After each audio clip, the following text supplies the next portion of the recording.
Hey, this is Jennifer McCrae, and this is my content-specific research presentation.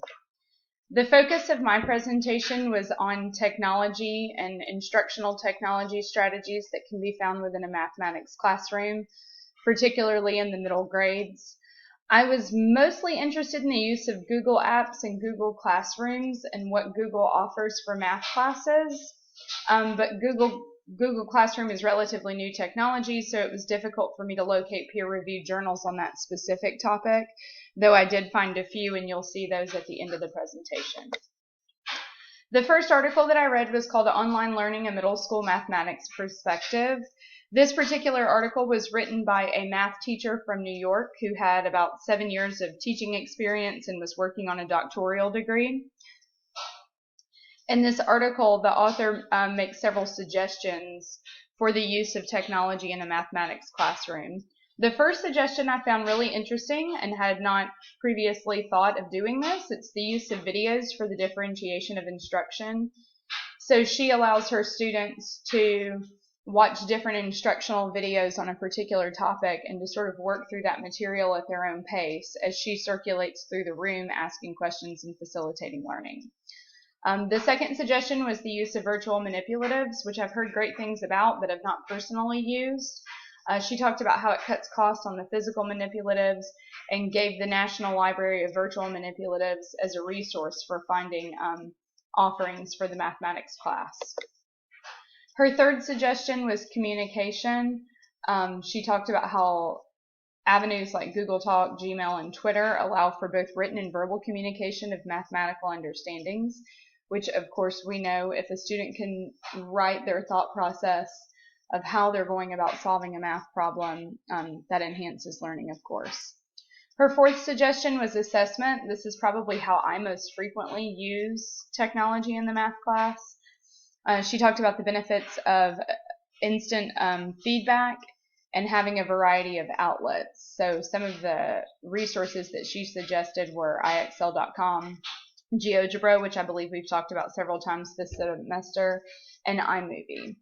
Other considerations that she mentioned throughout the article was becoming knowledgeable about technology, really drawing on the resources that are available to us as teachers, like the IT person, other teachers within our building who are more experienced with the incorporation of technology in their classrooms. The suggestion was made to always have a backup plan because, as we all know, technology will fail inevitably, and it's good to have a backup plan for that. And then, of course, like we all know, you have to circulate, check, and monitor to make sure that students are using technology appropriate and that they're on task. The next article that I read was called Using iPads to Your Advantage. She talked about, despite some hesitation among teachers, mostly due to a lack of professional development, the author made the claim that the use of iPads for instruction enhances engagement and collaboration among students. She talked about how you have the option to share your work when you use iPads in the classroom. Some of the software that she recommended were things like Apple TV, which allows students to share work from their iPad with the entire class. One of the suggestions that she made in the article that I found pretty interesting, she presented her students with a higher order thinking math word problem that required application. She allowed the students to work in small groups to analyze and solve the problem, but then students used iPads to create very brief presentations of their work and their process, which they then shared with the class. Because the efficiency of technology allowed for easy and quick sharing of student work, it allowed time for discussion and debate among the students about how they went about solving that particular word problem. I found that entire activity to be very useful, especially since in my own experiences, students have a really difficult time learning how to go about solving a word problem. And I think that's a great way to scaffold that process so that hopefully by the end of the year, they're able to solve those word problems on their own without the support of their peers and group. But I thought that was a great way to approach that particular task in a math class. The next article was called Using Math Apps for Improving Student Learning. This particular article was actually a study of the impact of using math apps as an instructional tool, and it was the study was conducted in a 4th grade classroom. So it wasn't as relevant to my 8th grade class, but I could definitely see where some of the information from this particular study would certainly work with my students who struggle with basic math facts. So the skills that this particular study focused on was place values and decimals, comparing and ordering decimals, and 2-digit by 1-digit multiplication. The apps that she used were Splash Math, MathZoom, and an app called Long Multiplication.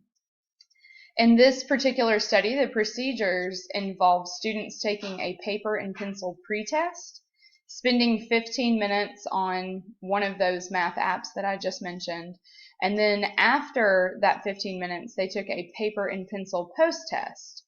The post-test was identical to the pretest, and there were no questions on either the pretest or post-test that came directly from the app itself. The results that the study showed was that there was a lot of growth, particularly among lower achieving students. They had more growth, but they didn't match the post-test scores of the higher achieving students in the end. Again, I have used technology in the math classroom a lot for this sort of basic skill and drill type practice of these basic math facts. And what I was really hoping to do with this project is to sort of move beyond that basic skill and drill and to really use technology in a way that allows for higher order thinking, more application, and more critical thinking processes. Though it was nice that this study did support the idea that some of those skill and drill type apps certainly help improve basic math fact knowledge, and that's something that I will continue to use with my lower achieving students. The last 2 articles really focus more on Google Classroom and its offerings. This article, Google Classroom: A Sneak Peek, talked about all of the different things that Google Classroom offers. When teachers create accounts, Google establishes folders for them. There's a folder for each of our classes. There are folders for each of our assignments within those classes, and then templates for each of those assignments. And then there's also the opportunity to add additional classwork files. Once we create our classes in our classroom, we add our students. And once we add our students, each student receives a folder for their class and assignment files for each of their class. Functionalities include that you can add announcements and due dates and directions and other information, and you can relay that electronically to students. You can add assignments, you can add videos or links to websites that you might want students to preview or view. Some of the capabilities of Google Classroom: it allows students to submit their assignments electronically. Teachers can actually grade, provide feedback, and return assignments electronically. Teachers can also monitor who has turned in an assignment in real time, and students can receive feedback from both their teachers and their peers as they're working through an assignment. So there's the opportunity for that formative feedback as they're working on a particular assignment. The last article I read was Supporting 21st Century Learning Through Google Apps. It talked about the concept of cloud computing, which I'm sure is something that we're all familiar with at this point. In terms of cloud computing, Google offers word processors, spreadsheets, presentation softwares, video sharing, and shared calendars. It allows for simultaneous collaboration, both between students and between teachers and students, which I mentioned with the last article. And I found this really interesting. It will also record for you which member of a group completes which portions of the project. So I found that, as a teacher who's trying to grade group work fairly and effectively to be of great benefit. Other advantages of Google Classroom that were mentioned in this article: it reduces the use of copies. It allows students to work from anywhere, so that because it is a cloud computing type program, they can work from anywhere where they have internet access. It eliminates software compatibility concerns, which is something that I know we've all struggled with in the past. It has an automatic saving feature, so things do not accidentally get deleted without being saved. It allows teachers to access student work from previous years and from other courses that they've taken, and of course it is free. They also talked in this article about Postini, which I don't know if my county has purchased this or not, but I thought it was a great monitoring service that's provided by Google. It ensures that communication from students is only within the domain that's established, and it can also monitor student use of inappropriate language, even in private emails to other students, as well as many other things. So I thought that was a great monitoring service for any district that's looking to become a Google district. I've got my reference list here for you so you can look over that. But I'm just going to kind of talk real quickly about my overall takeaways from this project. Some of the things that I learned through the reading of these 5 articles that I'm certainly going to incorporate this year was the use of the instructional videos that I mentioned, the use of student wireless sharing, the entire setup for the group word problems that I think it was the 2nd or 3rd article discussed. And overall, I feel like this project gave me a much better understanding of the features, the functionality, and the advantages of Google Classroom.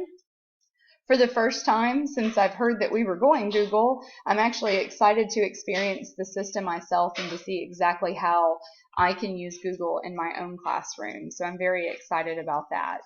Well, I appreciate you taking the time to look over my project, and I will see everybody later.